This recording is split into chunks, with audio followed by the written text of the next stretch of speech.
Ici, nous dévoilons l'envers de la tapisserie. Mirador, l'instant vérité sur la gouvernance, sur comment chaque franc du contribuable guinéen est dépensé. Mirador, tout sur les dessous des cartes politiques sous les tropiques en Guinée. Aboubacar Diallo. Docteur Dansa Kourouma en 10 minutes et puis on reviendra donc pour continuer cette émission. Docteur Dansa Kourouma, président du CNOCS en direct. Bonjour, docteur Dansa. Bonjour à l'équipe et bonjour à tous vos auditeurs. Bienvenue dans cette émission. Première question, vous avez suivi forcément les conclusions de ce sommet extraordinaire de la CEDEAO tenu hier à Accra. Premièrement, la CEDEAO donc réaffirme son exigence pour la libération sans condition d'Alpha Condé, mais la CEDEAO va plus loin et veut donc un retour à l'ordre constitutionnel en Guinée dans un délai de 6 mois, puisque la CEDEAO donc reste dans les dispositions de son sommet extraordinaire en date du 16 septembre. Comment vous réagissez à ces conclusions? D'abord, je vous remercie pour cette opportunité, pour l'intérêt que vous accordez à ce sujet. Oui. Je parle en tant que président du CNOCS et président en exercice du Forum de la société civile de la CEDEAO. Et le cas guinéen et le cas malien ont démontré l'obsolescence, n'est-ce pas, des démarches de la CEDEAO par rapport aux États parties de la Convention. D'abord, il faut reconnaître que, si je dois aller point par point, pour le cas du président Alpha Condé, c'est tout à fait normal que la CEDEAO demande sa libération. Ça, c'est normal. L'intégrité physique et mentale, la liberté du président Alpha Condé doit être une préoccupation de ses pairs de la sous-région. C'est tout à fait normal. La deuxième chose qui me semble être importante et qui sort totalement de l'ordinaire, c'est quand on donne 18 mois au Mali et que le Mali ne parvient pas à organiser les élections pendant 18 mois et qu'on donne 6 mois à la Guinée. Je trouve ça totalement déséquilibré. Déséquilibré et d'ailleurs même désarticulé quand on tient compte des réalités de ces deux pays. Alors, il est fondamental de faire observer que la CEDEAO doit revoir ses copies. Et d'ailleurs, au niveau de la sous-région, nous sommes en train de faire beaucoup de lobbying pour que la charte constitutive de la CEDEAO soit révisée, pour que la CEDEAO cesse de fonctionner comme un syndicat des chefs d'État. C'est fondamental. Donc en clair, docteur Dansa, en clair, si on vous suit très bien, oui, si on vous suit très bien, parce que vous parlez de 2 poids 2 mesures entre les délais qui sont donnés aux transitions au Mali et en Guinée, en clair, vous rejetez l'exigence de la CEDEAO quand il s'agit du délai de la durée de cette transition, parce que la CEDEAO reste dans les clous de son sommet du 16 septembre, ce qui impose que la Guinée revienne à l'ordre constitutionnel dans un délai de 6 mois. Dès lors que la CEDEAO, la charte de la CEDEAO est en train d'être révisée, le protocole de la CEDEAO sur la bonne gouvernance pour prendre en compte les prises de pouvoir anticonstitutionnels, c'est-à-dire les modifications des constitutions pour rester au pouvoir, considérées comme des coups d'État, il est fondamental que la CEDEAO a observé ce qui s'est passé en Guinée.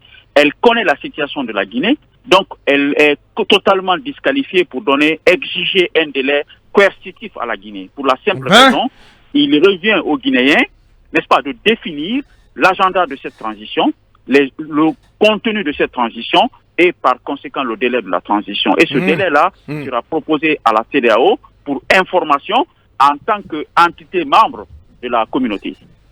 Allez-y, Mohamed Mara. Oui, docteur Dansa, est-ce que la nomination de M. Mohamed Ibn Chambas vous rassure quand on sait que l'homme est quand même présent en Guinée depuis au moins 2007, depuis 14 ans au moins dans les discussions interguinéennes, avec les mêmes acteurs quasiment? Écoutez, le contexte est totalement différent et il y a aussi un changement parmi les acteurs. Aujourd'hui, si le président Alpha Condé était celui qui était au pouvoir, aujourd'hui c'est toute une autre génération qui est au pouvoir. Et pour dire clair, c'est les militaires qui sont au pouvoir. Donc le contexte a évolué Et en diplomatie internationale, permettez-moi de vous dire que la connaissance du pays est un facteur essentiel pour y être désigné, Bien. pas comme médiateur ou facilitateur. Donc je pense que c'est un atout du fait que Ibn Chambas soit désigné en Guinée. Il connaît les acteurs, il connaît l'histoire du pays et il connaît le pays d'une manière. Donc vous validez son choix? En fait, c'est pas à valider ou à invalider. Je pense que c'est un atout que Ibn Chambas soit désigné. D'accord. Très bien. Mais est-ce que finalement... il a été désigné de manière unilatérale par la CEDEAO, je n'ai pas été consulté. D'accord. Bien. Mais est-ce que finalement le CNRD n'est quand même pas un peu victime d'elle-même malgré tout le soutien populaire dont elle bénéficie? Mais est-ce que le fait de traîner même sur l'ouverture du dialogue interguinéen qui aurait pu quand même permettre aujourd'hui d'avoir un minimum de calendrier, un minimum d'actions à mener, est-ce que l'absence justement de ce dialogue n'est pas en train de ce cadre de dialogue n'est pas en train de se retourner contre le CNRD? Ben, Mohamed, si on doit être rationnel, hein, il ne faut pas considérer la CEDEAO comme le maître suprême. Et la Guinée... Nous sommes d'accord. Mais attention, vous n'oubliez pas quand même le principe Aboubacar, de subsidiarité. non, mais ils sont quand même pas les maîtres suprêmes. Non, je sais bien entendu. Personnellement, je sais que c'est impossible de revenir à l'ordre constitutionnel dans 6 mois. Vous avez évoqué ce 2 poids 2 mesures. Je suis d'accord. On accorde 18 mois au Mali. On veut tout de suite que la junte parte dans 6 mois en Guinée. Je suis d'accord. Mais en même temps, il ne faut pas occulter. Plus complexe que celle du Mali. Oui, je suis d'accord. J'ai dit aussi, j'insiste là-dessus, il ne faut pas occulter le fait que la CEDEAO, lorsqu'elle prend des décisions, ces décisions ont du sens, ont du poids au sein de la communauté internationale. Oui, mais écoutez, nous ne sommes plus dans un monde bipolaire, Aboubacar, on est dans un monde multipolaire. Donc, il ne faut pas se faire complexer par le poids d'une institution qui, à un certain moment de son évolution, s'est montrée impuissante et incapable de répondre aux aspirations des peuples. Écoutez, pour qu'une décision puisse faire frémir un État souverain, elle doit recueillir de la légitimité. Et les décisions de la CEDEAO, il faut revoir la légitimité. Elles sont devenues de plus en plus illégitimes on tient compte de son comportement. Mais qu'est-ce qui empêche l'ouverture quand même aujourd'hui de concertation, j'aimerais dire beaucoup plus avancée maintenant de l'ouverture de cette discussion entre le CNRD et la classe politique. Je voulais répondre à votre question, mais Aboubacar ne m'a pas... Oui, allez-y. Vous en avez l'occasion en 1 minute 30, s'il vous plaît. Je pense qu'il est fondamental qu'on regarde un peu le déroulement de la transition, d'ailleurs des transitions d'une manière globale. Il faut mettre en place les organes de la transition. Pour moi, il est fondamental que tous les organes de transition soient en place pour commencer à dérouler un dialogue qui se doit équilibrer. C'est fondamental parce que le CNT a un rôle important à jouer pour la facilitation politique de la conduite de la transition. Effectivement. Donc, mais voilà, il ne faut pas mettre les charrues avant les bœufs parce qu'il y a la pression de la CEDEAO. On va bazarder cette transition. Non, c'est la transition de la dernière chance sur le plan générationnel, mais aussi sur le plan de l'opportunité de mettre en place des réformes intangibles pour l'avenir du pays. Bien, vous faites plaisir au CNRD apparemment. Oui, j'ai dit vous faites plaisir au CNRD ce matin. Non, Mohamed Kaba, il faut qu'on soit rationnel. Il faut qu'on soit rationnel. Et il y a plusieurs occasions, nous avons eu l'opportunité, certes, nous les activistes de la sous-région, pour attirer l'attention de la CEDEAO, que si elle ne revoit pas ses copies, elle risque de se faire disqualifier toute seule sur l'espace de la CEDEAO. C'est fondamental. Parce que la charte de la CEDEAO, le protocole de la CEDEAO sur la bonne gouvernance, la CEDEAO elle-même, elle ne parvient pas à l'appliquer.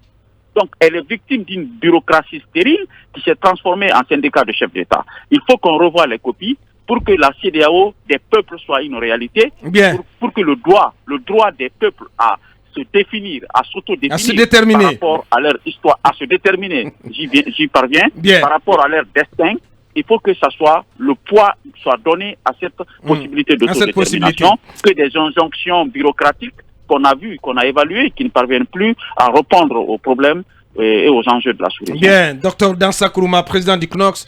Dernière question. Oui, allez-y, Akouba, dernière question. Moi, j'aimerais bien entendre M. Dansa Kourouma sur le processus d'adoption de la nouvelle constitution en Guinée qui a permis d'obtenir un 3e mandat.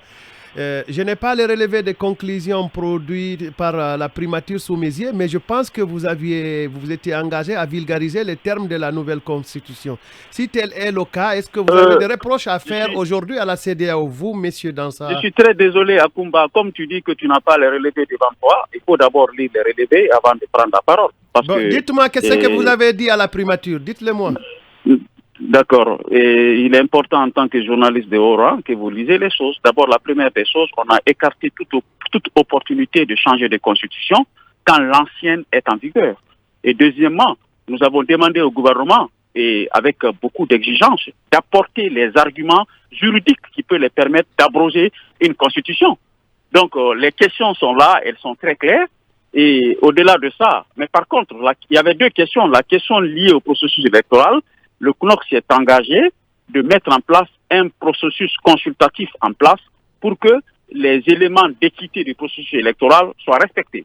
Mais quant à la nouvelle constitution, nous n'avons trouvé aucune opportunité, aucune possibilité légale de mettre en place une nouvelle constitution quand l'ancienne peut être révisée tout en respectant les règles d'intangibilité. Alors, faites l'effort à Kumba de lire les choses avant de poser des questions. Je vais les lire et je vais vous les opposer. Dites-moi s'il vous plaît, monsieur Dansa. Tu n'as pas aucune possibilité de les opposer parce que c'est...